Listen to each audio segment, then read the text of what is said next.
विशेष वाहनधारक आणि ती जे चालक अशा 24x3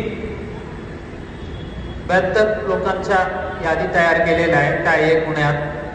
आणि ते जे गुन्हे जे आहेत त्यात दंड जे करायचे ते कोर्ट करेल, पण चॅप्टर प्रेस प्रतिबंधात्मक कारवाई जे आहे ते आमच्याकडे आहे. त्यात आम्ही निर्णय घेण्याचे अधिकार आमच्या ACP कडे, आमच्या एक्झिक्युटिव्ह मॅजिस्ट्रेट कडे आहे. जे सॉल्व्हन्सी बॉन्ड जे राहील ते नाही भरलं तर, किंवा ज्या प्रकारच्या आम्ही जामीनदार मागणी करणार आहे ते नाही दिलं तर तोपर्यंत जेल पास होणार. यात ज्यांना क्षमता आहे ते जाऊन कोर्टात जाऊन बाजू मांडू शकेल, करूया. आमचं काम आहे दररोज कोर्ट जाणे येणे, त्यासाठीच आमचा पगार आहे, तर आम्ही तयार आहे. ते 72 लोक ते आपलं कामधंदा सोडून हे करायला ते पण तयार असलं तर चांगली गोष्ट आहे. आणि आपलं छत्रपती शिवाजी महाराजांचे जे जन्मोत्सव साजरा करणारे जे महामंडळ जे लोक आहेत, आपण एक स्टँडर्ड सेट करा.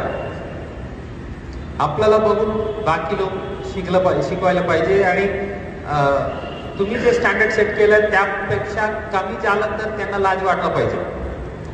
यांनी एवढं चांगल्या पद्धतीने आयोजन केलं आणि एवढं सुंदर प्रदर्शन झालं होतं, हे सोडून आम्ही गुंडागर्दी करायचे आहे का, हे प्रश्न त्यांच्या मनात निर्माण व्हायला पाहिजे. तसं आपण करा.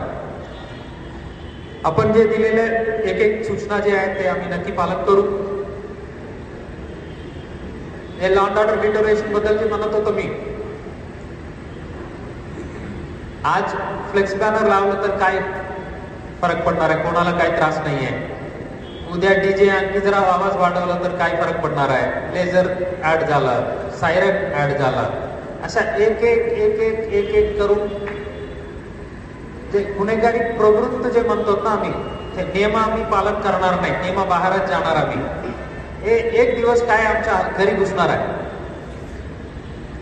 हे आपण भाऊनी बोलताना सांगितलं, 12 वाजेपर्यंत आमच्या पाळण्याचा कार्यक्रम होतो, त्यानंतर सर्व महिला सुरक्षित घरी गेल्या म्हणून त्यात धोका येईल.